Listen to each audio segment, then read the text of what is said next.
In this video, I'm gonna talk about money.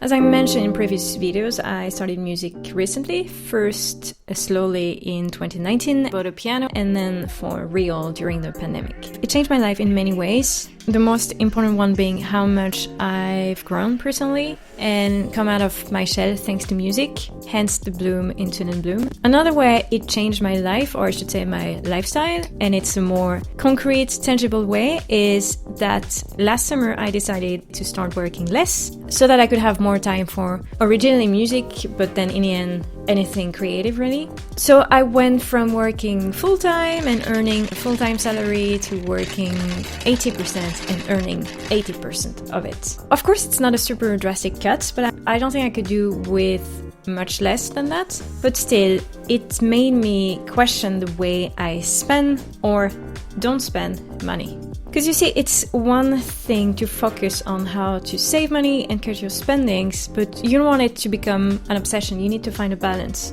And the most important piece of advice I found when it comes to finding this balance is have a goal. Have a goal and let it be your lighthouse, your guide, your light in the dark, whatever. Something I read and I think is very true is that you adapt your cost of living to how much money you earn. For example, I've never been a big spender and my habits didn't change that much from, let's say, when I first started working and earned less money than my full-time salary in 2021. But after a while, when you know you have the money, it's so easy to just, I will just order food tonight, I will buy takeaway, or let's say you get invited to eat out by 2 different friends the same week, then for me, I didn't really have any reason to say no. It's like the finance side of it wasn't a reason for me to say no. I mean, I could find other excuses, but it's like, oh yeah, they both want to eat out, sure, let's do this. So the first thing I cut back on when I started working less was exactly this, the takeaway food. Not that I bought that very much, but still, I did from time to time. Now if I get asked to eat out the same week, I will maybe suggest another activity that doesn't involve me spending that much money, or let's say I'm more aware of it. And anything that is unplanned, I think about it twice. So now I actually have a budget. And it might sound super tedious and strict, but actually it's not, because when you have a goal, as I said, it's easy to remember why you do it. And when you think about why you do it, then you realize you don't want pizza that bad this evening, or you don't actually want this extra dress or pair of shoes or electronics or whatever. Having a goal is key.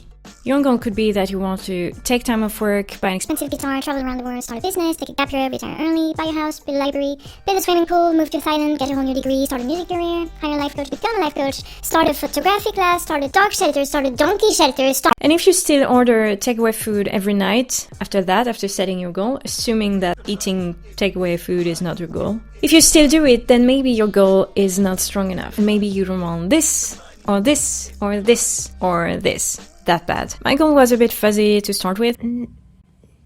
Music.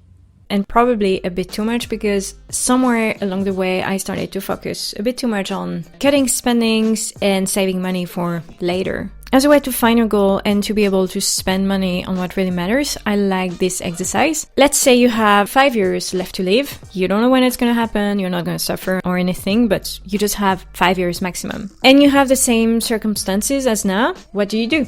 And then second part of this exercise, you still have up to 5 years left to live, but money is not an issue. What do?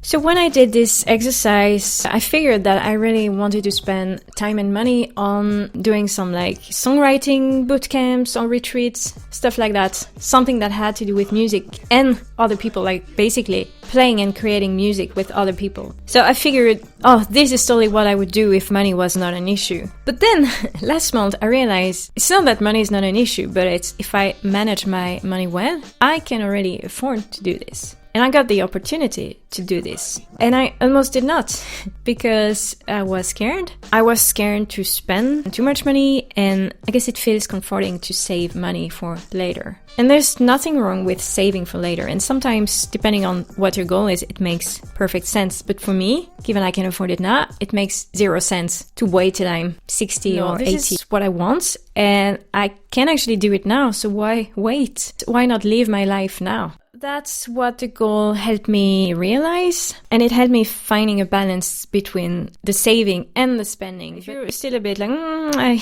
I don't know if I should spend this money, here are a few questions to have in mind. First of all, is this thing, experience, piece of equipment you want to spend money on, is it going to improve your quality of life? And by quality of life, I don't mean comfort. I don't mean sit your butts on a new couch or buy a new mattress. Except having a good mattress can really improve your sleep quality, so it can also improve your quality of life. But that's not relevant. That's not what I'm talking about here. Another question to have in mind is, are you going to be fulfilled by this new activity? That either if you buy the activity or if you buy the piece of equipment that will allow you to do the activity. You understand. Does it empower you? Does it make you grow as a person or even an artist? Or maybe it's yourself you want to invest in, and sometimes buying an instrument is exactly that. But another example of investing in yourself is therapy, best money I've invested. But it could also be paying for a course where you could learn a skill that might be a game changer for you, like it might make life more fun or easy for you. So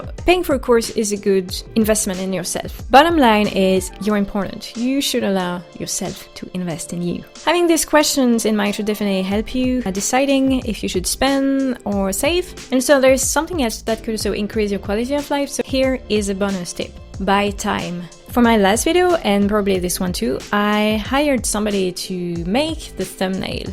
Technically, I have less money every month to spend on new services, because as we've established, I work less, blah, blah, blah. But if I can't spend this extra time on things I really enjoy doing, then it's sort of defeating the whole point. Especially if it's not something I'm really good at. Editing takes me a lot of time, but it's also something I really enjoy doing, and I get inspired by the mistakes I make along the way. So it's part of my process. So to sum up, spend money on the people, services that saves you time that you can invest in yourself or what really matters for you. I guess it's true what they say, time is money. Thanks for watching, and you should check out this video. See what happens.